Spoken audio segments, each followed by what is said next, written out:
All right, I think it's recording. Hello, Huggies, once more.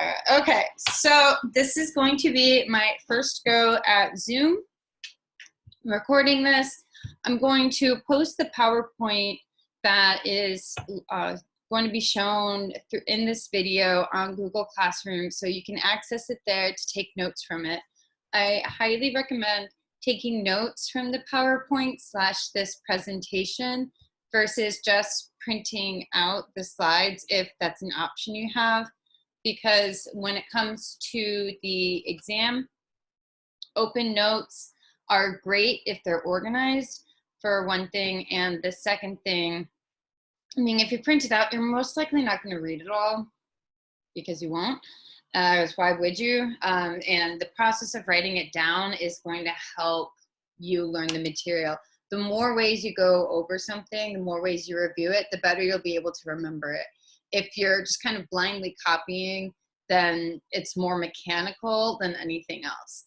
If you're thinking about it as you write it down, then that's sort of slowing down the process of being introduced to the information, and so you can start building things in more. Anyway, cool. So I'm going to share the screen. Share. And here we go. Okay. So the globalization of agriculture. This presentation covers approximately 3 of the key topics in the unit for AP. So it's going through a lot, but hopefully this will be digestible. Okay. And the PowerPoint I will post on Google Classroom as well. So, hey, with Zoom, can you look at the live stream later? Oh, yes, Angel, if you'd like to, I'm going to post the video on Classroom. So if you don't want to watch this live, you don't have to. And I won't take any offense to it. If you watch it live and you have a question, then I can help it as we go. But if you're like, I think I got this, then you can watch it later. All right, cool. So why is agriculture so important? Why are we going over all of this? Well, because most of the land surface area is dedicated to agriculture. Oh, no, yeah, no problem. I got you. Always, I appreciate you coming by. Okay. All right, great. So much of the land is dedicated to agriculture. So all of space on Earth, when we think about ecumene, our land of permanent human settlement, that's dictated by the land that is suitable for agriculture. Okay, so our arable land is going to be a large contributor to the ecumene. Non-ecumene tends to be areas that does not have arable land. So if you think about northern Russia, for example. Why does no one want to live there? Because it doesn't have land suitable for agriculture. On top of this, why should we care about agriculture? Almost half the workers in less developed countries engage in agriculture. So the textbook gives the number approximately 42%. That number isn't exact, so if you wanted to say approximately half, that might be more accurate. It's difficult to tell those numbers. Even as we see today, when taking the census in the United States, so much of it is based on voluntary information that we really cannot get precise numbers on anything. So at this point in time, about half people in less developed countries are engaged in agriculture. That's a lot, okay? Whoa, there we go. It's going to be a major contributor to environmental change as well. And so if we're thinking that the area for permanent human settlement, ecumene, is dictated by arable land, and then that's then also going to influence how we set up residential areas, business areas, our use of land, rural and urban, then for environmental change, it's going to touch on a lot. Okay, so in addition to how we're going to literally at times carve out space for agriculture, we're also going to get these negative impacts in the environment that come from the use of pesticides and fertilizers. Okay, soil erosion, that's going to be another persistent issue that arises because people would overplant. Fresh water depletion, this is going to be from irrigation systems that come up. So, in some plants in particular, utilize a lot of water. Almonds, for example.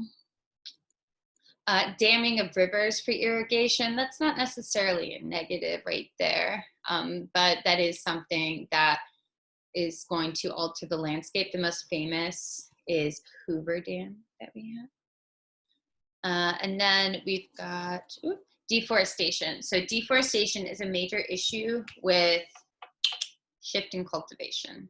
Okay, so deforestation, just take a forest and get rid of it.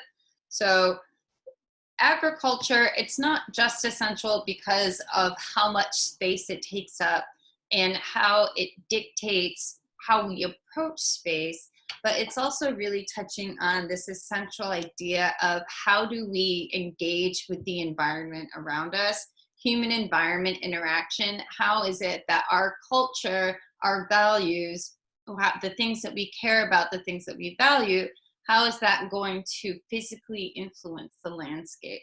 And we're seeing that there's a number of negative consequences, unfortunately, that arise from that. Okay. So the key enduring understanding, all enduring understandings, I'm just going to shift around here.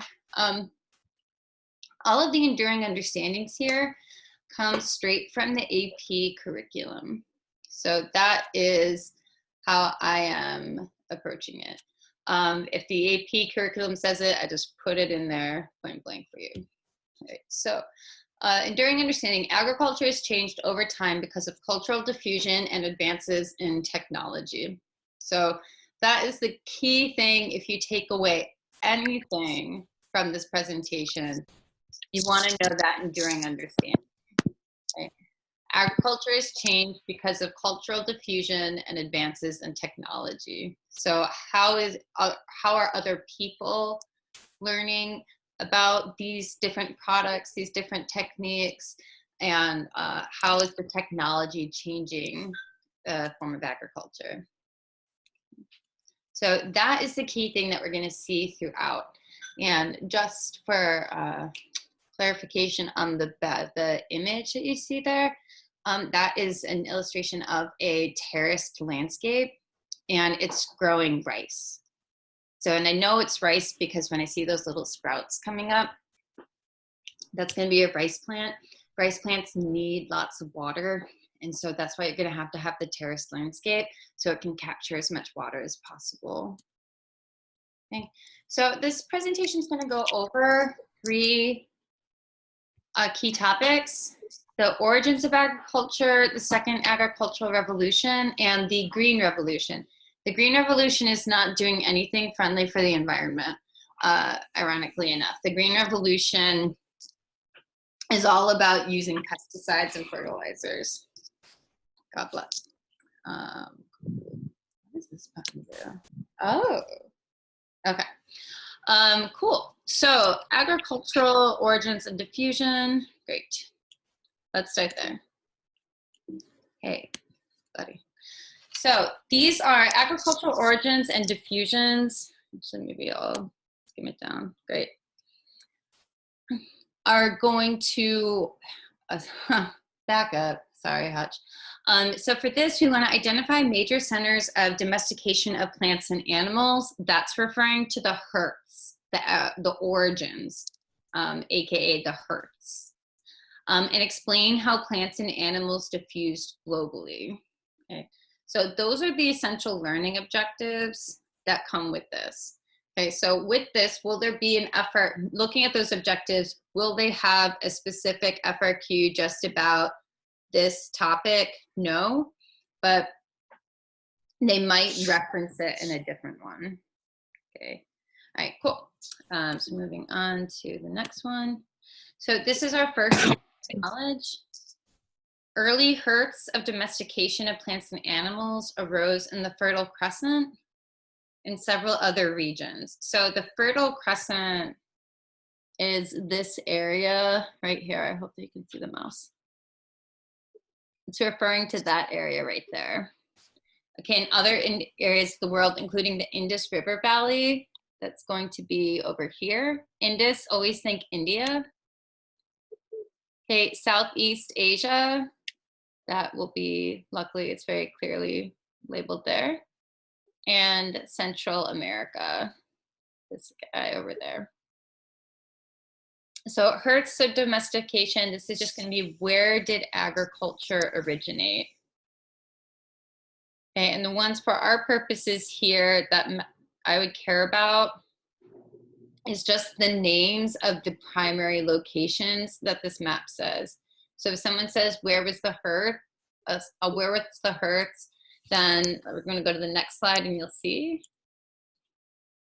Where Fertile Crescent, that you see there.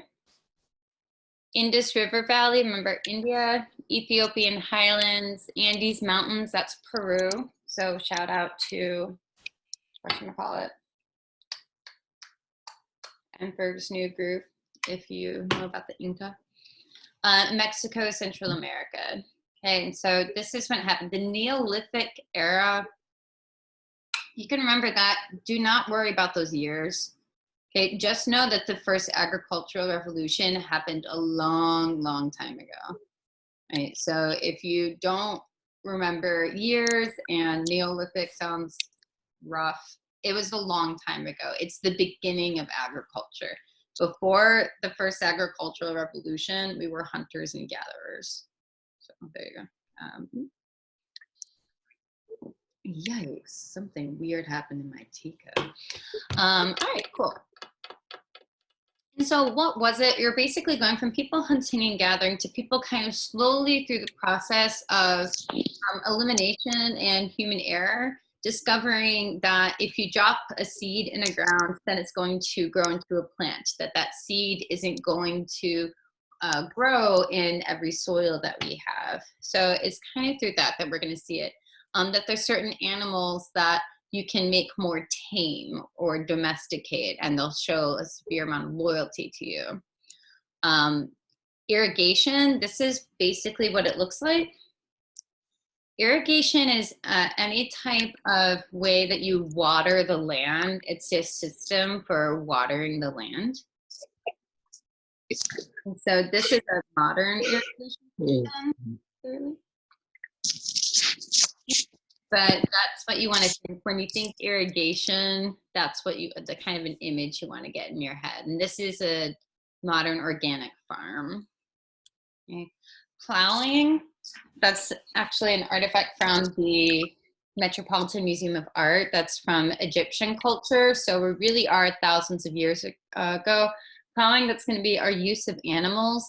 And what plowing is going to do is it's going to take very dense soil and it's going to break it up.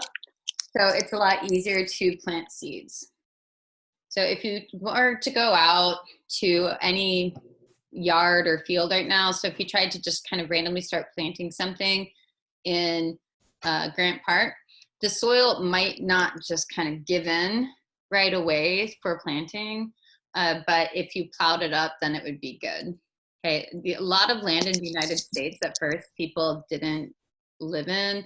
The Great Plains, for example, because the soil was very dense. It wasn't until they had better technology, better plowing technology, that they could plow that land.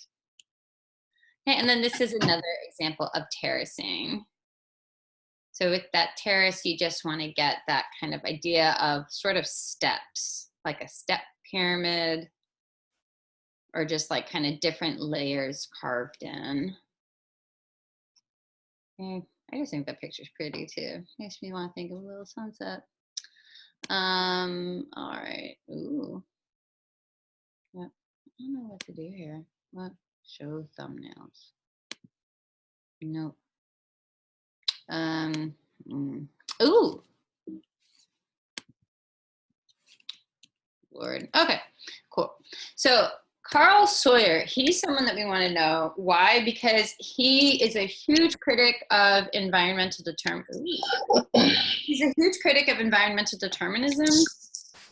which is that idea that culture is based on the limitations of the environment. Okay, and so that's going to dictate certain cultural traits, characteristics, and values. So if you grow up in Northern Europe, for example, it's very cold for a large part of the year. It's very dark. And if you want to get what you need in life through, agriculture or whatever, it's going to be through hard work and rough circumstances. And so that means you're going to develop a strong work ethic. That's environmental determinism. Carl Sawyer is all about possibilism. He says this is nonsense.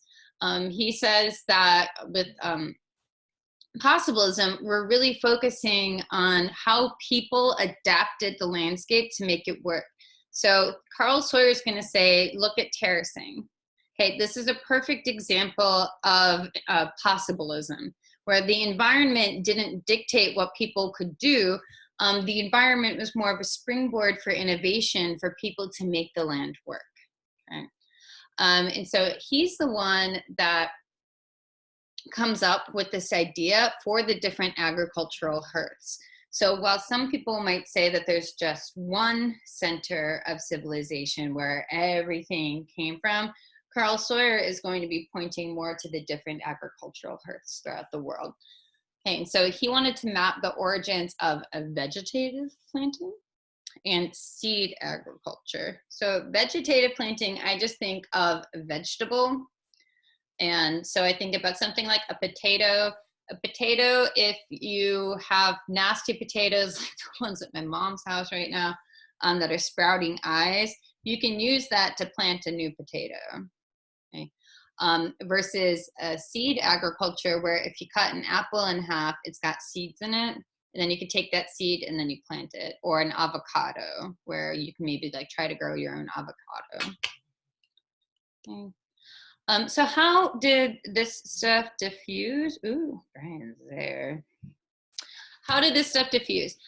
Unclear how it diffused. So we're really not sure. There are some different theories out there, but if scientists for the most part are unsure, then let's not worry about one person's theory. What we do know is that there are multiple hearths, multiple origins, and that's going to lead to this diversity that we have. Anytime, if you're ever struggling with the word hearth, just think heart. So like, what's the heart of the place? Where's the heart of where everything started from? Okay. And so the diversity is going to be the result of a lot of different issues. One of them being legacy of wild plants. Oh, boy. My dog's like half underneath this coffee table and half pressed up against the couch. It's really cute. So legacy of wild plants. Some plants are just native to certain areas. Okay, so that's where one of them could be like an onion in Chicago. Okay, so that was something that was native to this part. Climatic conditions. Okay, if the climate isn't going to be conducive to growing something, it's not going to grow. So you can take an avocado seed, you can get the toothpicks, put it in water, and you can start getting that bad boy to sprout. But when it comes time to plant, avocados are not going to grow in Chicago. Why? Because it doesn't have a climate to support it. And so that's why I know Mike started growing an avocado the day we started dating. And he's been trying to keep it alive this whole time. And we've got a dead avocado plant on our lunch right now. It's very sad. We call it our love avocado. Anyway, moving on, sorry. Cultural preferences. So cultural preferences, a lot of times in Judeo-Christian tradition, a lot of that comes from Leviticus and what Leviticus dictated in the Bible you could and could not eat. Why did Leviticus come up with that theory? Because at the time, it's what was safe to eat. Okay, so it's going to be in certain cultures, we can do this. In certain cultures, maybe they eat chicken feet and beaks, and that's not something you would want to eat. But in that culture, certain historical contextual conditions arose that made it valuable, to eat. And we don't know. bottom line when it comes to food and what other people eat is don't yuck someone's yum, because it's disrespectful and it's just rude if you're about to eat something. You could always just say, my, that is so curious that you would want to eat that. But just don't be like, yeah, you're eating that? I hate when people do that. Cool. Essential knowledge that we need to get. Number 2 here is that the patterns of diffusion, let me put that up. Patterns of diffusion, such as the Columbian Exchange and the agricultural revolutions, resulted in the global spread of various plants and animals. So the big takeaway here should be that Columbian Exchange. So you may have heard of that before. If not, it's no big deal because you have heard of Christopher Columbus, I'm fairly sure. Okay, and this graphic will show up in just another second. Okay. So this is the Columbian Exchange. It's the exchange of diseases, ideas, food crops, and populations between the New World and the Old World. And it's going to start in after Columbus's initial explorations from 1492 on. Columbus came back approximately 4 times.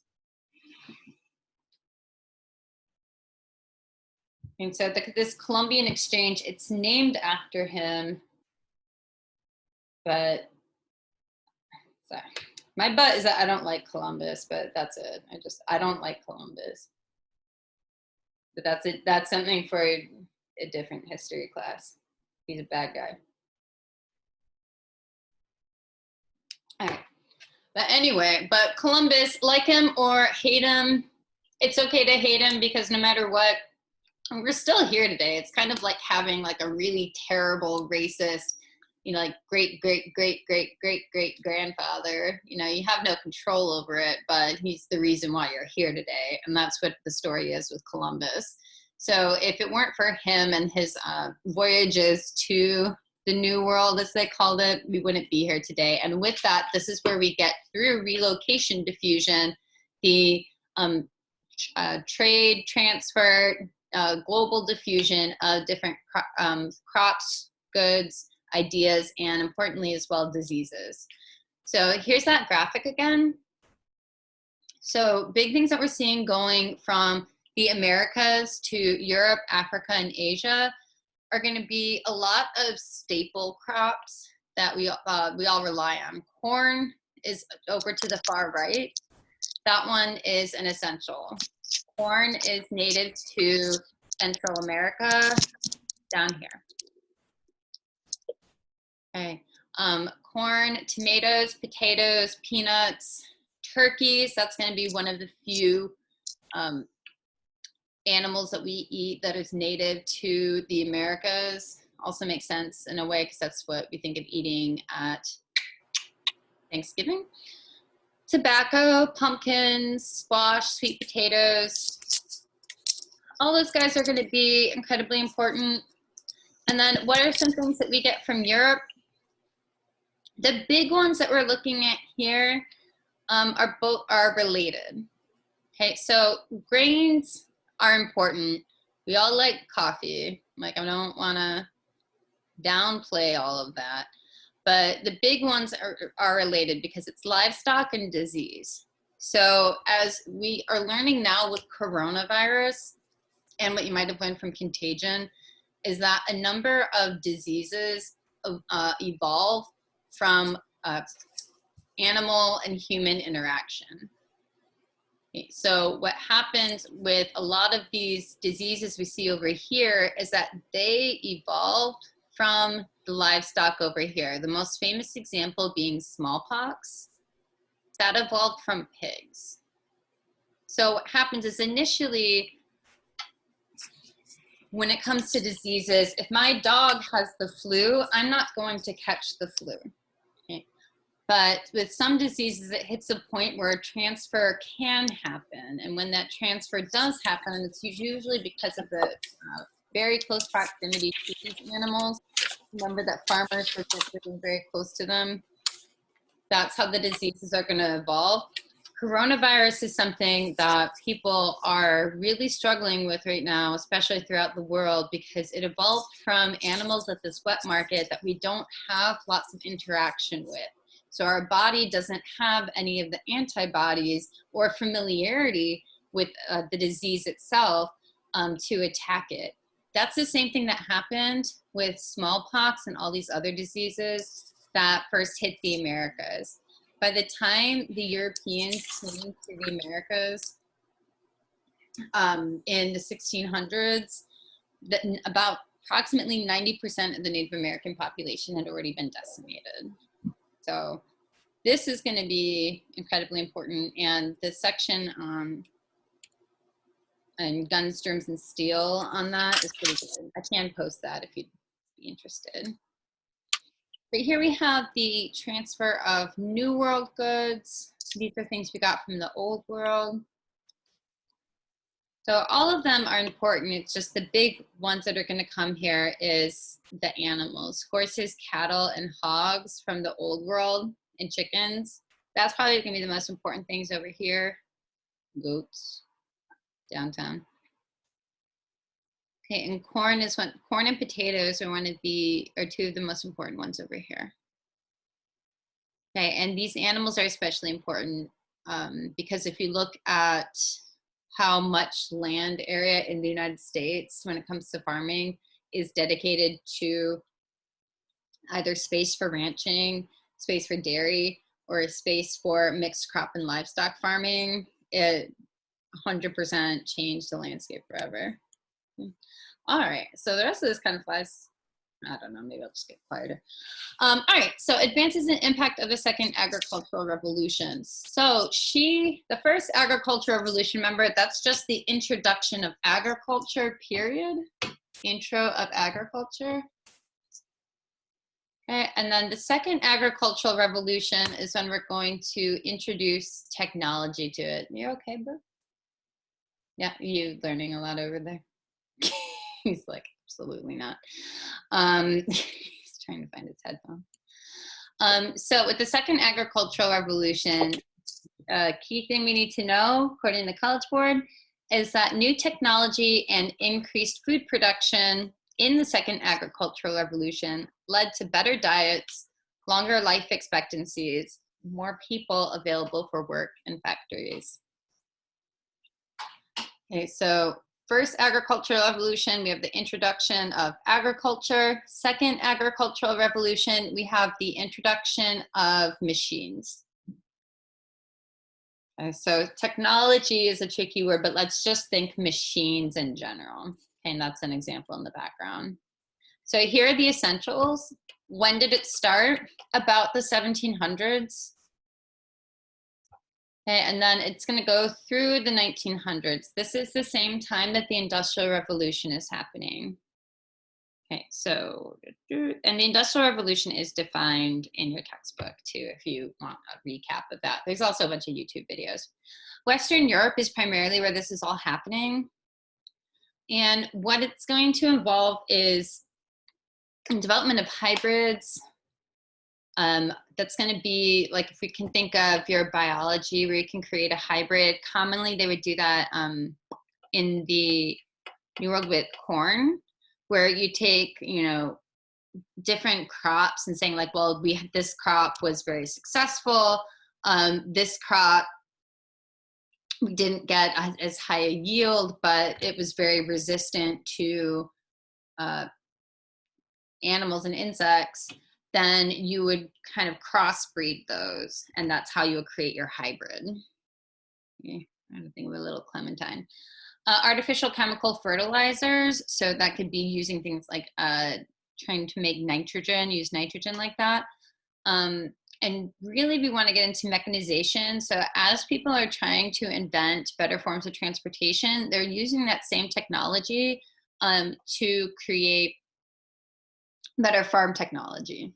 So if you're working to create a car, then you would want to be able to transfer that to a truck by making a bigger car so you can get more things in there. Tracks should be tractors, and pumps. And this is all because of the Industrial Revolution. Okay, and it says reducing labor requirements. That means when you have technology, you don't need as many people in the field. Okay, that's why in countries with subsistence agriculture, more people are farmers because they have less technology. All right, cool, great. All right, so some of the technology that's going to change the world at this point is you're going to get the cotton gin. This transformed life in the Americas because with cotton, it wasn't as profitable to grow cotton before the cotton gin because a lot of cotton has like little tiny like black pods on them and they're very sticky, and so you need to remove them by hand. Okay, so with the cotton gin though, what it would do is it would separate those black pods from the cotton. Okay, so now, like, if you don't have to do it by hand anymore, then you can get great cotton ready to sell much faster. That's not going to be good in the Americas. McCormick reaper. Okay, so a reaper, you reap, that's how you reap a field. You could think a Grim Reaper, the character of death. So a reaper used to be just like a long pole with like a big kind of curved knife on it. Okay, and you would use that to the wheat. This is a much larger one. So you don't need one person holding a pole. You can just use that bad boy. And it was steam powered. That one, I believe, was steam powered. And that came around in the 1830s. Okay, so, yeah. Cool.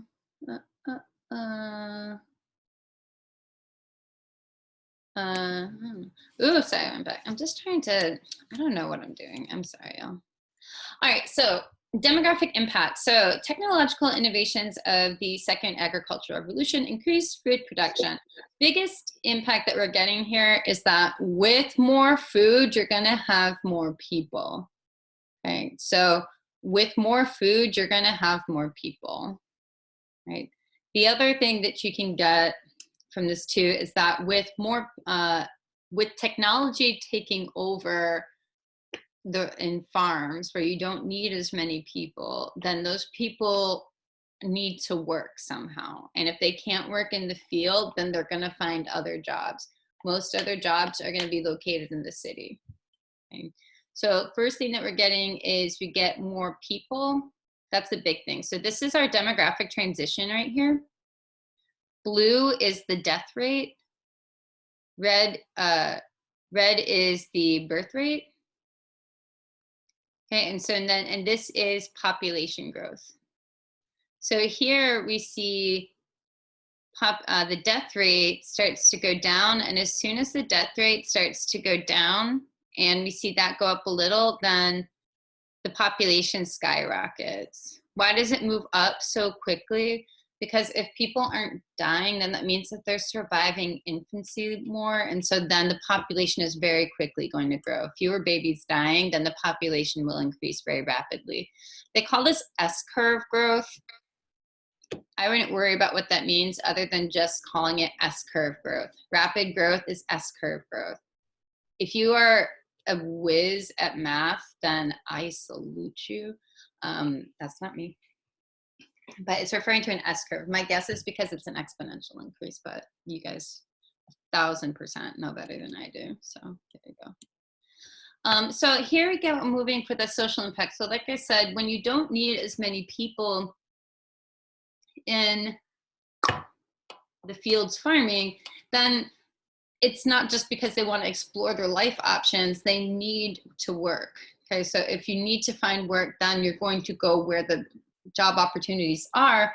And with all this technological innovation, there are new job opportunities opening up down in urban areas, in factories, in transportation, in manufacture, and processing.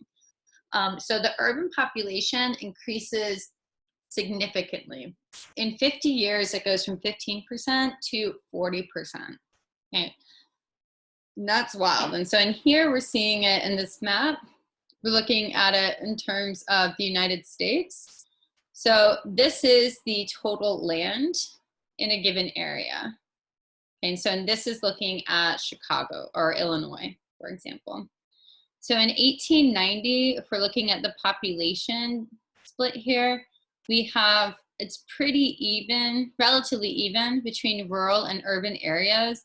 But 1930 to 1930 and 1960, though, we see the urban population increasing dramatically.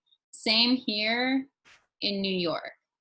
Okay, and so here, if we're looking at it, the land area, there's more people in this area really than the land, and that's showing the crowding in the urban populations. Let me look down here. The 1960s, sorry, note quickly, the 1960s numbers are estimates, but the 1890 and the 1930 numbers are accurate. That's why they're more or less the same. Okay, so this is what we're seeing here. So who's working in the city all fancy and who is farming? Cities are exploding. So transportation improvements, we need railroads, we need faster ships, we need canals.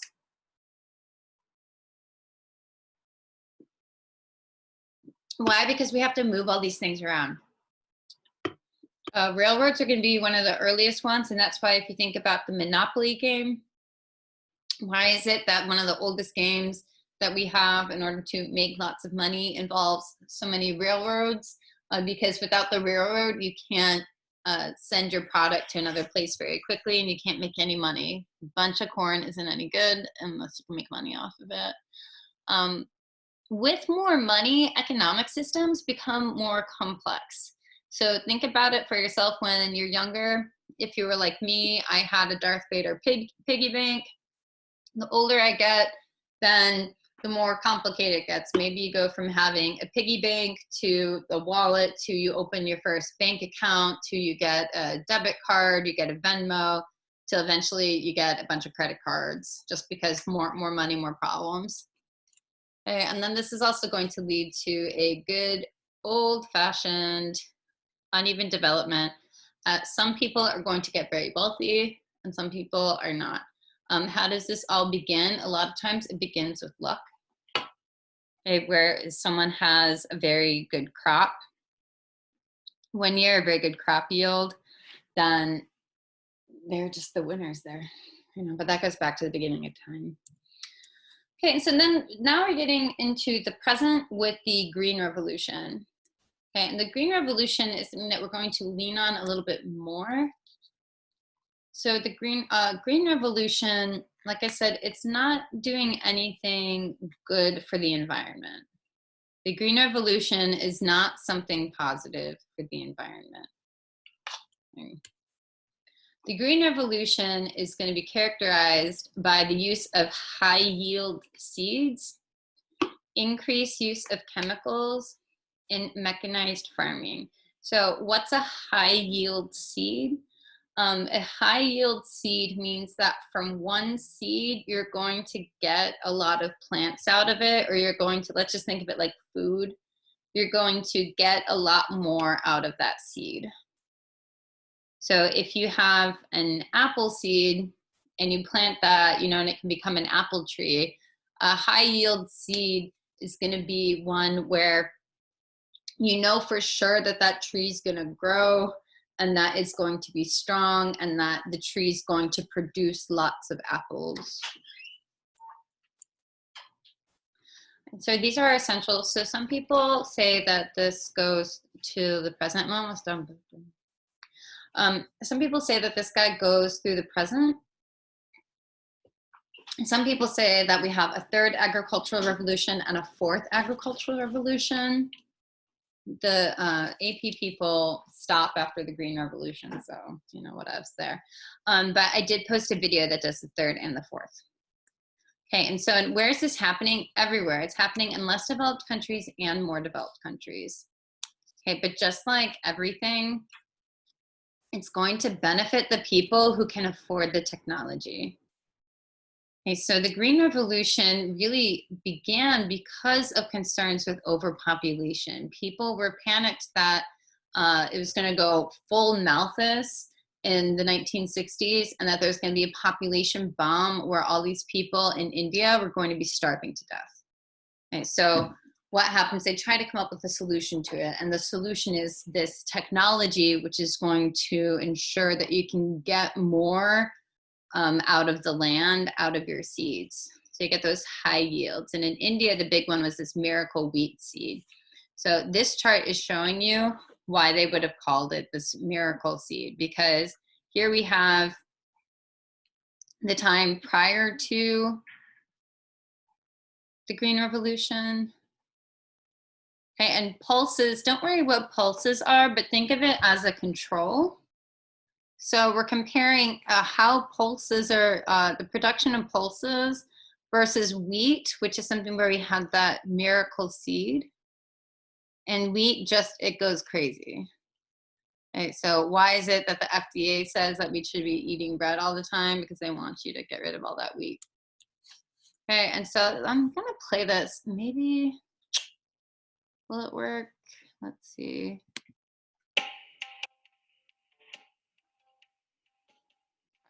So I think it's working.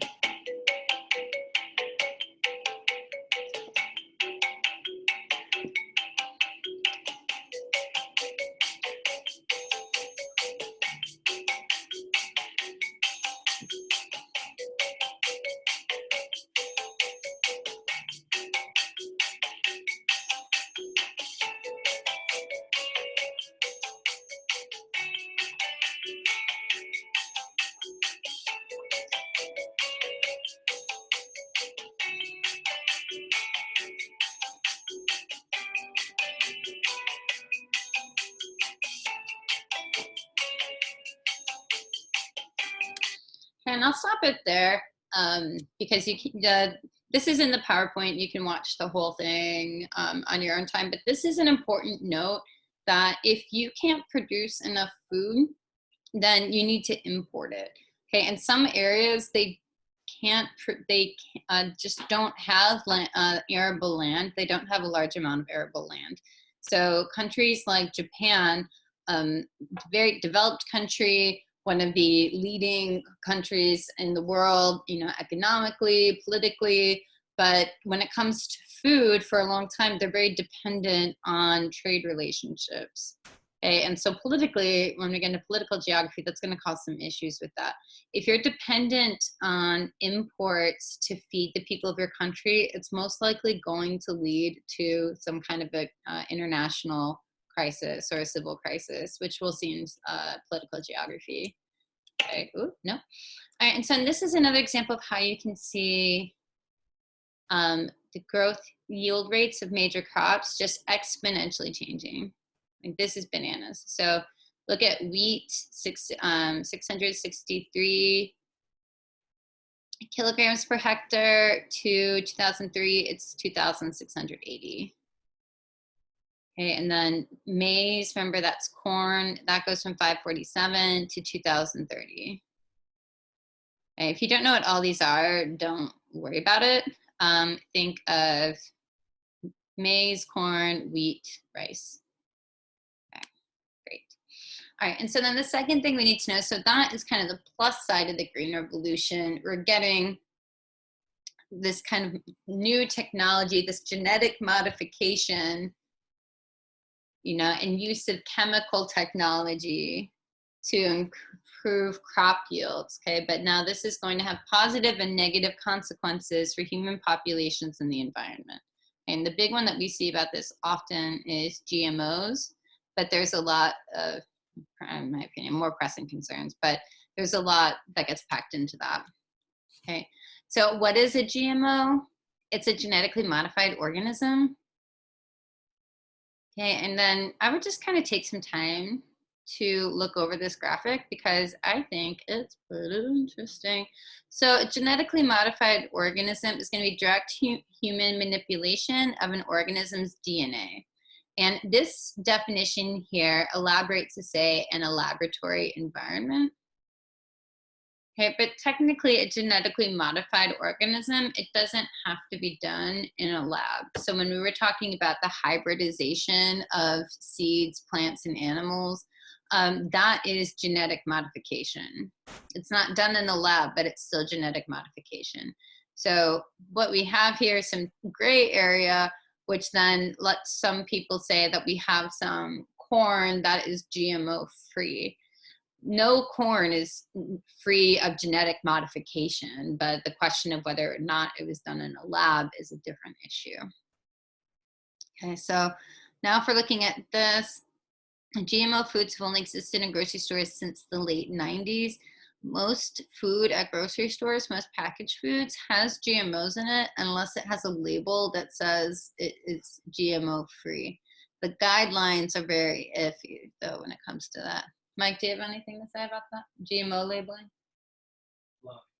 Mike says it's baloney, and he works for a food company. So there you go. So GMO labeling, don't trust it. He crushed me though because I don't know, anyway.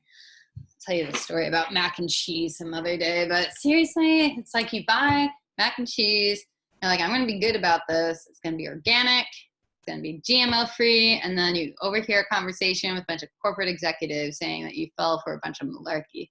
Makes me very sad. All right, so here's a big thing with GMOs we want to get is public opinion. So who is okay with buying GMO foods and who is not? In the United States, it's showing here an opinion where about half the people would not buy genetically modified food. Most people want GMOs to be labeled, but the reality is most people don't care because most of their food is genetically modified. Okay, if you really cared about something, then you would very seriously want it to be regulated. And what's my proof for that? That's what happens in Europe. In Europe, there's much stricter guidelines regarding what can and cannot be labeled GMO. So this one site, this came from Dr. Jenny. I think it's kind of hilarious. Look at her down there. But where are you going to get GMO food? All of these things typically have GMOs. So tomatoes, apples, corn, summer squash, papaya, cotton, different forms of oil, all your packaged foods, meats, farm fish, like salmon, farm fish, salmon, dairy, which makes sense if the meat's going to be GMO, has GMOs, and the dairy would too. Eggs, again, kind of makes sense. All these guys are going to have GMOs in it. You can check your labels, but I don't know, unless you're growing it in your backyard, even though it's probably a GMO. Okay, this is a video that I'll play some of it right now. GMOs are one of the most controversial areas of science. Genetic engineering is used in many fields, but even though medical applications like GM insulin are widely accepted, the debate heats up when it comes to food and agriculture. Why is that? Why is the same thing treated so differently? Let's try to get to the bottom of this and explore the facts, the fears, and the future of GMOs.